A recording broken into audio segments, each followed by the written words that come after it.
Alright, it's been a while since my last watch collection video and definitely time for an update. I've actually added many new watches to the lineup because I bought a website called theslenderwrist.com, and so I'm getting a lot of new watch samples to do reviews and other content for that site. And if the Slender Wrist sounds familiar, that's because the original founder Alessandro had a YouTube channel under the same name. He changed the name of that channel to Timed Square, and he still uploads videos about watches, so he's a really cool guy, and you should definitely check that out if you're into watches. Right now, theslenderwrist.com is just a website. I may start a YouTube channel later, but currently publishing a lot of really high quality reviews with great photos and other buying guides, so definitely go check out theslenderwrist.com. But anyway, in this video, I'm going to show you my current watch collection.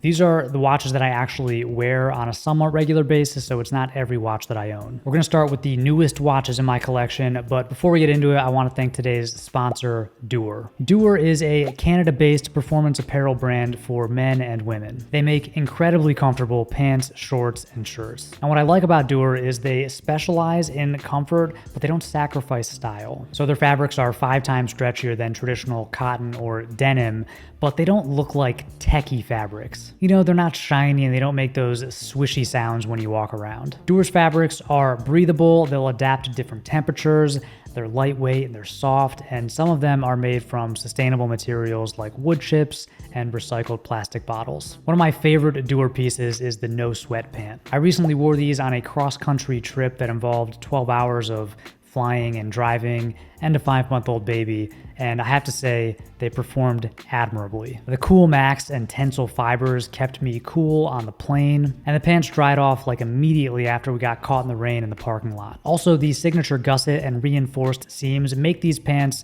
great for like hiking or biking or anything else that would cause a lot of wear and tear on the seat area of regular pants. For a more business casual appropriate look, I tried Dewar's Smart Stretch pant. These slim tapered pants are designed for the office, but you could definitely wear them with casual shirts and even sneakers. I love that these Smart Stretch pants have enough room in like the hips and the thighs, but still plenty of taper down to the ankle. The fabric is stretchy and comfy, but it's not shiny. If you work in a business casual office, you should definitely consider picking these up. You can check out these pants along with everything else that Dewar makes using the links down below in the description. And if you do buy something, use the code MODESTMAN for 15% off your order. Thanks one more time to Dewar for sponsoring this video, and be sure to use the code MODESTMAN for 15% off your order. Okay, let's talk watches. Starting with the most recent acquisition, we have the Laurier Falcon II. Now, there are so many micro brands out there right now, and it can be hard to kind of sort through all of them and figure out which ones are actually worth your money. Laurier is one of those gems. The Falcon is a retro-sized steel watch with an angular, sort of 80s style bracelet. It kind of reminds me of the Rolex Oyster Quartz bracelet. It's a really simple watch without any unnecessary details. You know, there's no see-through case back here. The dial has this diamond pattern texture, which adds just enough visual interest to the watch because otherwise it's a pretty minimal watch. It's an automatic, which is nice, and it's sized perfectly for my 6¼ inch wrists. I think this is one of the best micro brand watches you can get for under $500 right now. And for what it's worth, I have hung out with Lorenzo, the co-founder of Laurier, and he's a cool guy, so it's always good to know that there are good people behind a brand. Next up, we have the Seiko Presage SRP 827J1. I've always admired Seiko's Cocktail Time watches from their Presage collection, but for me, the size of these watches has always been a little too big, especially for a dress watch. So I was excited to discover their unisex line,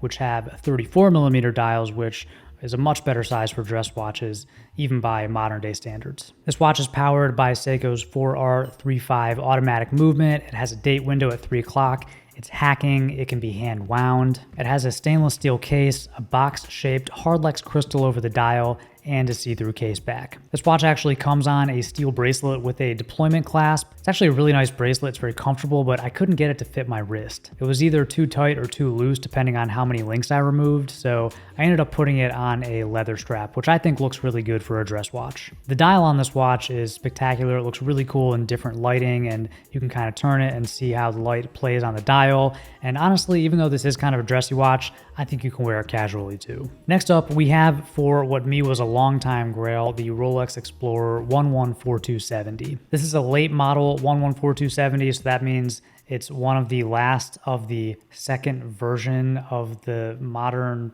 36mm Explorers before they re-released it last year. I haven't tried the new 36mm Explorers yet. It looks like all the little tweaks they made are really nice, so maybe one day I'll swap this one out for a new one. But either way, this is a great watch. Really, any 36mm Explorer is an awesome watch. It could truly be a one-watch collection. And while I don't really have any sentimental value attached to this watch, it does get more wear than anything else in my collection right now. I certainly haven't been any less enamored with this watch than I was when I first unboxed it. I'm sure my taste will change over time, but right now, still loving this one. Next up, we have the Casio F84W. I've had this watch for a few years now, and I still wear it like sometimes at the gym or if I'm going for a bike ride or doing anything else where I think my watch might get destroyed. It's a $20 watch, you know, I don't care what happens to it. It's okay if it gets stolen or broken. It's also so low profile, it feels more like you're wearing a bracelet than a watch. I also love that this watch is just slightly different than the ever popular F91W. That's a cool watch too, but everyone has it. So the 84W, which is the Japanese domestic model, is just a little more unique. The colors are a little different. It's actually a bit lower profile,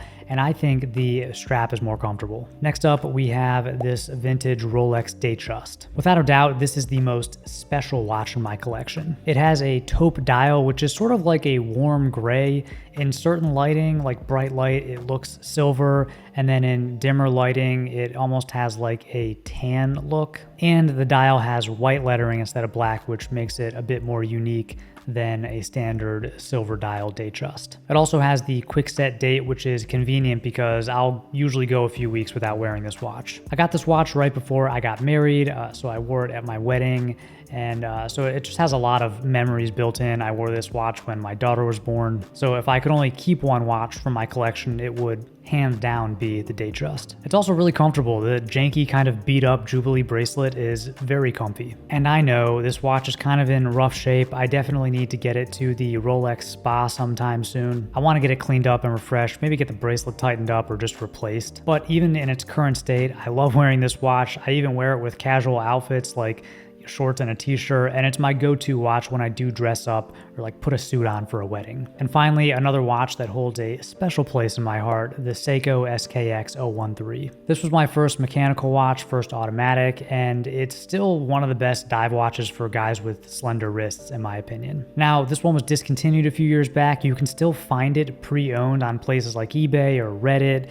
and you can also find brand new SKX013s on the gray market, but it's gonna cost you. I think back when I got this, it was like less than $400 from Amazon. My SKX came on a Jubilee bracelet, which was comfortable, but kind of janky.